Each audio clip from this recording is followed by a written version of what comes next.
Je vais commencer par les points négatifs. Donc déjà le salaire, sans surprise, pour le niveau d'études, donc bac plus 5 plus un concours à passer. Et je sais que vous allez être nombreux à me dire oui mais vous avez des vacances, etc.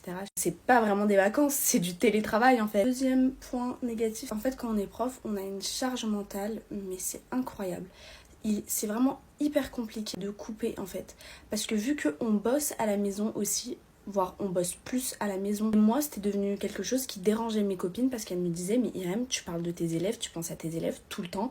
Enfin, stop, au bout d'un moment, faut que tu coupes. Troisième point négatif, c'est gérer l'hétérogénéité au sein d'une classe. C'est vraiment hyper compliqué. Vous êtes bien d'accord que c'est difficile de s'entendre avec n'importe qui.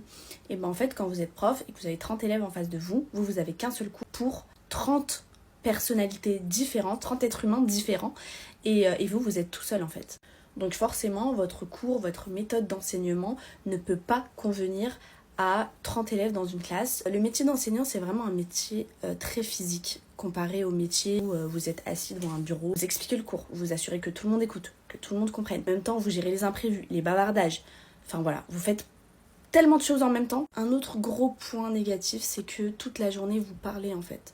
Vous parlez, vous répétez les choses 50 fois, 100 fois. Et en fait, moi, personnellement, arrivé chez moi le soir, j'ai l'impression d'avoir rempli mon quota de mots, de paroles. Je sais pas comment dire ça, mais je parle plus. En fait, j'ai pas envie de parler parce que j'ai déjà usé toute mon énergie au travail.